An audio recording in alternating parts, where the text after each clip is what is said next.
Welcome back to our channel Sinu's mamma vlog. তো ব্লগটা এখন থেকে স্টার্ট করছি। আর এখন বাজে 7:45-র মতন। তো 7:45 থেকে আমি আমার ব্লগ স্টার্ট করছি। তো সকালে উঠে আমার ঝাড় দিয়ে বাসি ঘর ঝাড় দিয়ে মোছা হয়ে গেছে।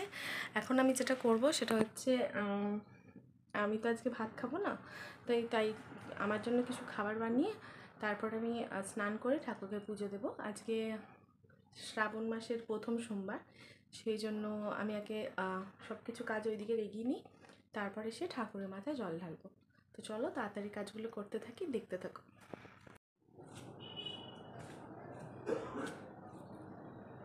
আলু চচ্চড়ির জন্য আলুগুলো কেটে নিই, চলো।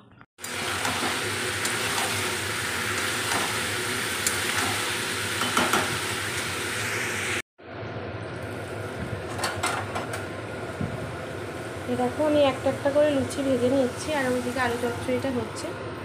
তো আমার লুচি ভাজতে ভাজতে আর আলু চচ্চড়িটা হয়ে যাবে।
আমি জামাকাপড়গুলো মিলে নিয়েছি। তো এই তো আমি জামাকাপড়গুলো মিলে নিয়েছি। তো চলো এবার ভেতরে যাই, প্রচণ্ড গরম। আর সিনু এখানে বসে কী করছে? কী করছো এখানে বসে? কী করছো? বসি করে আছো? দাও যাচ্ছি, ওয়েট ওয়েট। একটু রোদে দিলাম, বইটা খুব পোকা হয়ে গেছে। রোদে দিলে ঠিক হয়ে যাবে আশা করছি। পোকা হয়ে গেছে, খুব পোকা লেগেছিল। বর্ষাকালে পোকা লাগে, এই এক জ্বালা, ওই জন্য রোদে দিয়েছি। যদি পোকাগুলো ছেড়ে যায় ভালো, নাহলে ফেলে দেবো। এই তো তরকারিটা বসিয়ে দিলাম। বসিয়ে দিয়ে এইমাত্র জাস্ট আমি ঘরে এসে ফ্যান চালিয়ে, এই তো দেখো ফ্যান চলছে, ফ্যান চালিয়ে এই বসলাম সারাদিন পর। এবার সিনুকে স্নান করাবো। সিনু স্নান হয়ে গেলে তারপরে আমি ওর আন্টি আসবে, পড়তে বসবে, আর আমি আরেকবার ঘরটা ঝাড় দেবো। ঝাড় দিয়ে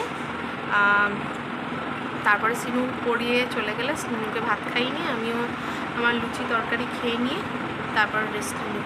এই তো এই চলছে। আর আজকে জানো তো ভাবলাম মন্দিরে যাইনি, কারণ মন্দিরে যাবো ভেবেছিলাম, তাও মন্দিরে যাইনি। কারণ মন্দিরে অনেকটা ভিড় হয়, অনেক লাইন পরে, অনেক ধাক্কাধাক্কি হয়, একটা কী বলবো প্যাথেটিক কন্ডিশন হয়। তাই জন্য আজকে আর যাইনি, কারণ সিনুকে স্কুল থেকে আনতে যাওয়ার একটা ব্যাপার থাকে। তো সিনুকে পুজো দিয়ে এসে আবার সিনুকে আনতে যাওয়া, দুটো তালগোল পাকিয়ে যেত, সেই জন্য আর যাইনি। বাড়িতে তো ঠাকুর আছে, শিব ঠাকুর, তো বাড়িতে ঠাকুরকে আমি জল ঢেলেছি। এই তো চলো। সিনুর বাবার জন্য একটুখানি ডিমের ঝোল করে নিয়েছি, কারণ ওরা তো আর নিরামিষ খাবে না, আমি খাবো একা। তো সিনু আর সিনুর বাবার, এই সিনুর বাবার আর সিনুর ঠাকুমার জন্য আমি করে নিয়েছি আমি ডিমের ঝোল। কাজে আর বেশি কিছু করবো না, শুধু ডিমের ঝোল আর ভাতই করেছি, আর কিছু করিনি। আর কালকে একটু চিংড়ি মাছের তরকারি আছে, তো ওদের ভালোভাবে হয়ে যাবে। তো এ দেখো আমার হয়ে এসছে অলমোস্ট, আমি এবার গ্যাসটা অফ করে দেবো। কারণ ওর আন্টি পড়াতে আসবে, তো স্নান করে বসে আছে, ওর আন্টি এলেও পড়তে বসে যাবে। এই তো মাম্মাম। তো আমি আজকে আর টেবিলে বসবো না, টেবিলের মধ্যে সব কিছু আছে, তো ঘরের মধ্যে আমি আমার ঘরেই খাবো, কারণ লুচি তরকারি, তো সেটা ভাত না, তো আমি ঘরেই খেয়ে নেবো। তো তোমাদের দেখিয়ে দিয়ে একবার চলো। কৌটোর মধ্যে রেখেছিলাম আমার লুচিটা, আর এই যে আলুর তরকারি। তো চলো তাড়াতাড়ি করে খেয়ে নিই। খাই নিয়েছি, সিনু ডাল, আলু সিদ্ধ, ভাত এইটাই খেয়েছে, ডিম সিদ্ধ, কারণ ও তো ছোটো বাচ্চা, ও তো নিরামিষ খেতে পারবে না, তো তার জন্য ওকে আর নিরামিষ দিইনি। তো আজকের ব্লগটাকে এখানেই এন্ড করছি। তো চলো টাটা। ভালো লাগলে প্লিজ একটা লাইক করে দিও, আর যারা নতুন দেখছো অবশ্যই কিন্তু সাবস্ক্রাইব করো চ্যানেলটা, ঠিক আছে? ভুলে যেও না, অবশ্যই সাবস্ক্রাইব করো। তো চলো টাটা।